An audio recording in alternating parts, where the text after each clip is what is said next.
പോയില്ലെങ്കിൽ പോയതെല്ലാം നന്മയും തിരിച്ചു വരും. തന്റെ ശരീരത്തിന്റെ ബലം ക്ഷയിച്ചിട്ടും സാറയുടെ ഗർഭപാത്രത്തിന്റെ നിർജീവം ഗ്രഹിച്ചിട്ടും അബ്രഹാം വിശ്വാസത്തിൽ ക്ഷീണിക്കാതെ വാഗ്ദത്തം ചെയ്തവൻ പ്രവർത്തിപ്പാൻ ശക്തനെന്നുറച്ചു. അതവന് നീതിയായി കണക്കിട്ടു. വിശ്വസിക്കുന്നവർക്കായി ഞാൻ ദൈവത്തെ സ്തുതിക്കുകയാണ്. എന്ത് നഷ്ടപ്പെട്ടാലും നിങ്ങളുടെ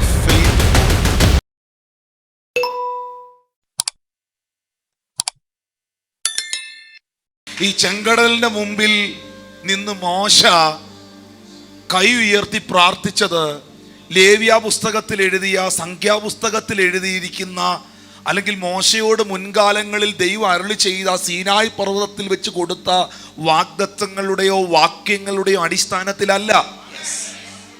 ഏത് വാക്യം എടുത്തു വെച്ചിട്ടാണ് മോശ ചെങ്കടലിന്റെ മുമ്പിൽ കൈയും പൊക്കി പിടിച്ച് പ്രാർത്ഥിച്ചത്? മോശയുടെ ആ നിമിഷമുള്ള അവന്റെ വിശ്വാസം. രക്തസ്രവക്കാരി ഏത് വാക്യത്തിന്റെ അടിസ്ഥാനത്തിലാ വസ്ത്രത്തിന്റെ തൊങ്കലിൽ തൊട്ടത്? പറ. ഹല്ലേലൂയ. അത് അവളുടെ വിശ്വാസം. അത് അവളുടെ വിശ്വാസം. Thank you Holy Spirit. നിങ്ങൾ എന്ത് വിശ്വസിക്കുന്നുവോ അത് നിങ്ങൾക്ക് അനുഭവിക്കാനായി കഴിയും. എല്ലാവരോടും സ്നേഹത്തോടെ പ്രാർത്ഥനയോടെ ഞാൻ പറയുന്നു, കർത്താവേ, അവിശ്വാസമുള്ള ദുഷ്ടഹൃദയമുണ്ടായിട്ട് ജീവനുള്ള ദൈവത്തെ ത്യജിച്ചു കളയാൻ ഇടവരല്ല. അവിശ്വസിപ്പിക്കുന്ന ദുരാത്മാവ് നിന്റെ ഭർത്താവിനെ അവിശ്വസിപ്പിക്കുന്ന, നിന്റെ ഭാര്യയെ അവിശ്വസിപ്പിക്കുന്ന, നിന്റെ മക്കളെ അവിശ്വസിപ്പിക്കുന്ന, നിന്റെ കൂടെ നിൽക്കുന്നവരെ അവിശ്വസിപ്പിക്കുന്ന, തെറ്റിദ്ധരിപ്പിക്കുന്ന എല്ലാ പൈശാചികമായ ആത്മാവും ആ ദുഷ്ടഹൃദയങ്ങളും വിട്ടുപോകുവാൻ ഞാൻ പ്രാർത്ഥിക്കുകയാണ്.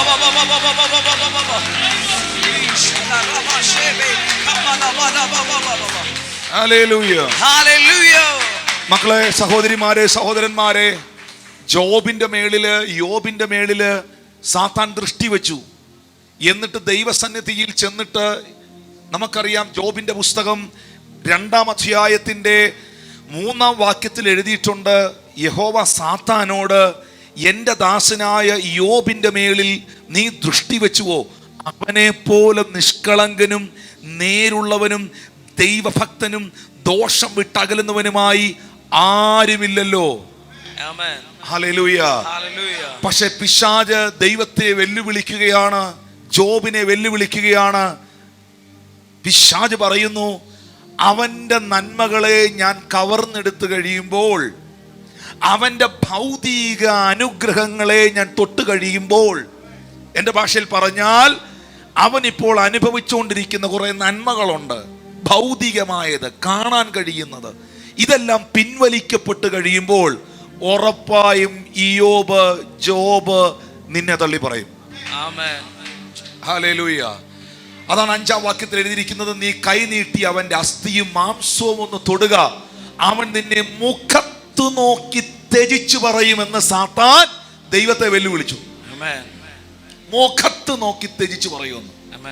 ഇപ്പൊ ഇരുന്ന് ഈ സ്തോത്രം പറയുന്നവനും കൈയടിക്കുന്നവനും ഹല്ലേലൂയ പറയുന്നവനും ഒക്കെ പിശാച് പറയുന്നു, ഞാൻ അവനെ ഒരു പ്രതികൂലത്തിലൂടെ കടത്തിവിടുമ്പോൾ അവന്റെ കൃത്യമായ ചിത്രം, അവന്റെ മുഖം എന്താണെന്ന് ദൈവമേ നിനക്ക് ഞാൻ കാണിച്ചു തരാം. ഹല്ലേലൂയ.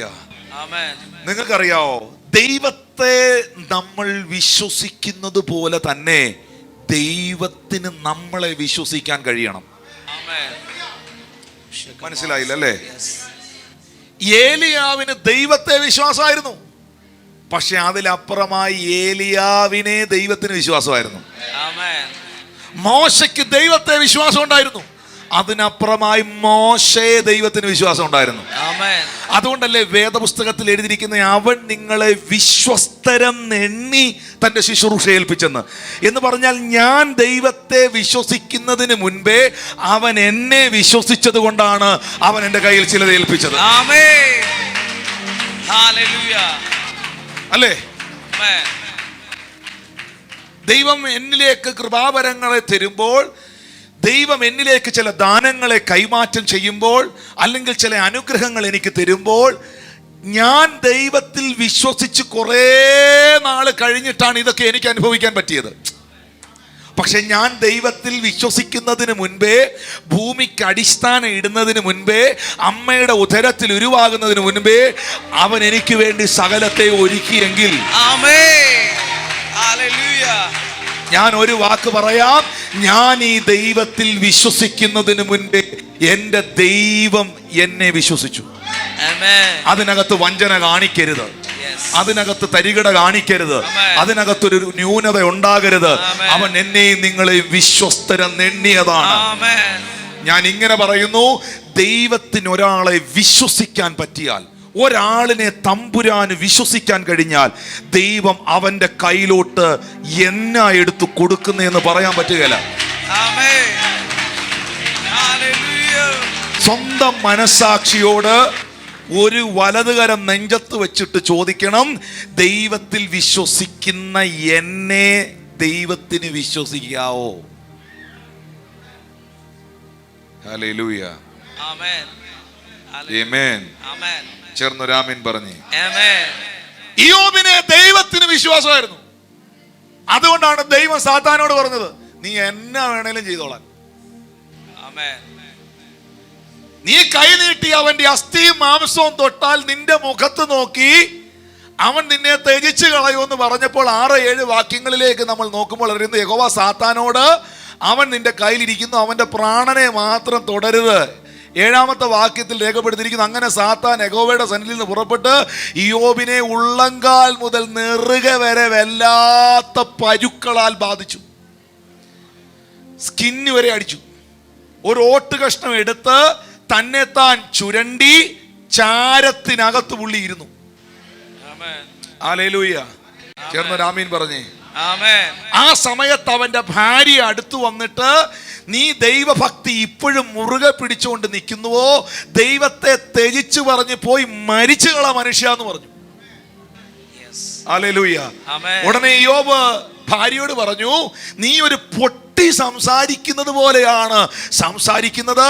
നാം ദൈവത്തിന്റെ കയ്യിൽ ഇരിക്കുന്നു, അവന്റെ കയ്യിൽ നിന്ന് നന്മ കൈക്കൊള്ളുന്നു, തിന്മയും കൈക്കൊള്ളരുതല്ലോ എന്ന് ഇയ്യോബ് ഭാര്യയോട് പറഞ്ഞു. എന്നിട്ടും അധരങ്ങളാൽ ഇയ്യോബ് പാപം ചെയ്തില്ല. ആമേൻ എന്ന് പറഞ്ഞ ഒരു നെഗറ്റീവ് വാക്കും പുള്ളി നാക്കുകൊണ്ട് പറഞ്ഞില്ല. ആമേൻ. ഒരു പരാതിയും ഈ മനുഷ്യൻ ദൈവത്തോട് പറഞ്ഞില്ല. ഒന്ന് ഓർത്തു നോക്കിയേ, എന്റെ ഭാഷയിൽ പറഞ്ഞാൽ സാത്താൻ ചമ്മിപ്പോയി. ആമേൻ. ദൈവത്തെ ത്യജിച്ചു കളയും, അവനെ ഒന്ന് ബാധിച്ചു നോക്കുന്ന വെല്ലുവിളിച്ച കക്ഷി ജോബിന്റെ ആറ്റിറ്റ്യൂഡിന്റെ ഫെയ്ത്തിന്റെ മുൻപിൽ ജോബ് മുഖത്ത് നോക്കി പിശാചിനോട് പറഞ്ഞു. പിശാച് പറഞ്ഞത് നിന്നെ മുഖത്ത് നോക്കി അവൻ തള്ളി പറയുന്ന, പക്ഷെ പിശാചിന്റെ മുഖത്ത് നോക്കി ജോബ് പറഞ്ഞു, അവൻ എന്നെ കൊന്നാലും ഞാൻ അവനെ തന്നെ കാത്തിരിക്കും. ഒന്ന് കൈയടിച്ച, അവൻ എന്നെ കൊന്നാലും ഞാൻ അവനെ തന്നെ കാത്തിരിക്കും. അങ്ങനെ കുറെ വിശ്വാസമുള്ള വീരന്മാർ ഇതിനകത്ത് എഴുന്നേറ്റ് വരട്ടെ.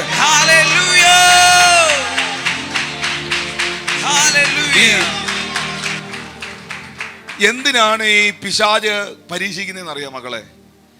നിങ്ങൾക്ക് വീടുണ്ടാകുന്നതുകൊണ്ട് സാത്താൻ ഒരു പ്രശ്നമില്ല. നമ്മുടെ വീടിനോട് എന്തോ പോരാട്ടമുണ്ട്, നമ്മുടെ വണ്ടിയോട് കാറിനോട് എന്തോ പോരാട്ടം ഉണ്ടെന്നൊക്കെയാണ് നമ്മൾ. സത്യം പറഞ്ഞാൽ നിങ്ങളുടെ കാറിനോടും വണ്ടിയോടും വീടിനോടും ഒന്നും പിശാചിന് ഒരു പോരാട്ടവും ഇല്ല.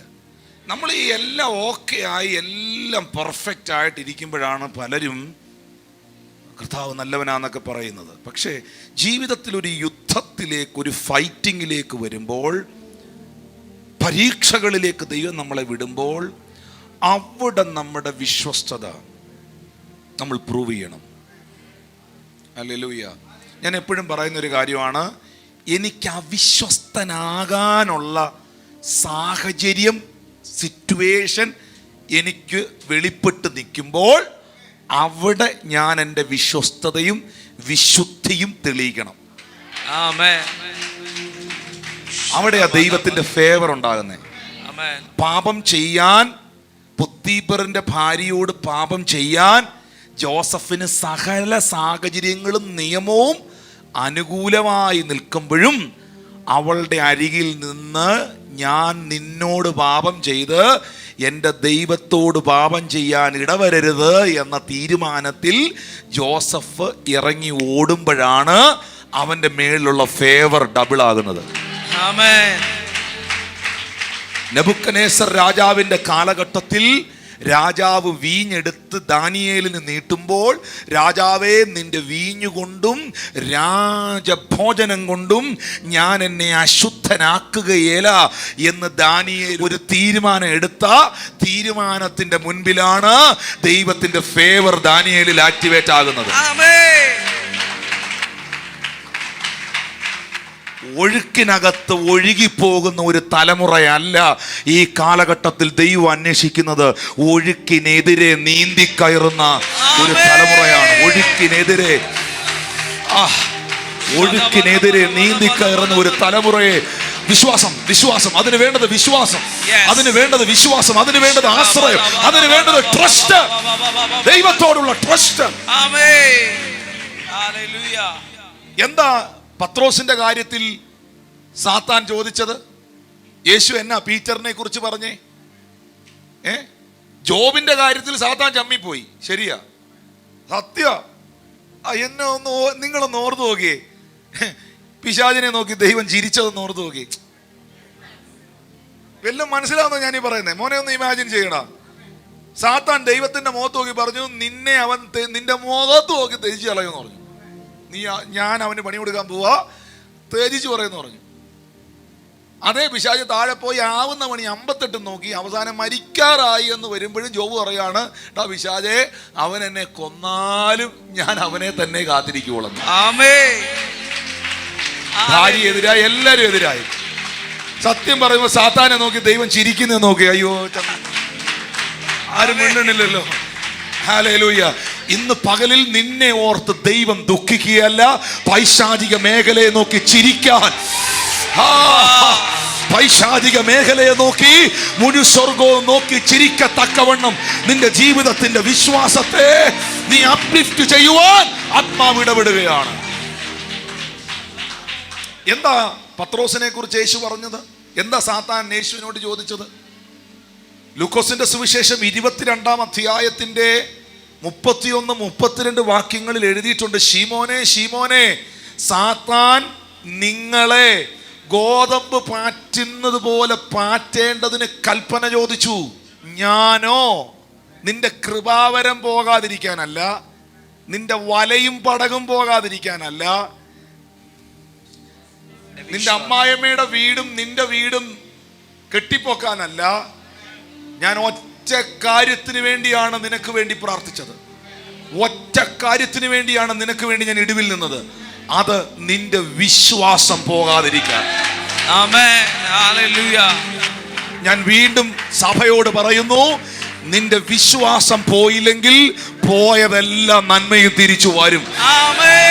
തന്റെ ശരീരത്തിന്റെ ബലം ക്ഷയിച്ചിട്ടും സാറയുടെ ഗർഭപാത്രത്തിന്റെ നിർജീവം ഗ്രഹിച്ചിട്ടും അബ്രഹാം വിശ്വാസത്തിൽ ക്ഷീണിക്കാതെ വാഗ്ദത്തം ചെയ്തവൻ പ്രവർത്തിപ്പാൻ ശക്തനെന്ന് ഉറച്ചു.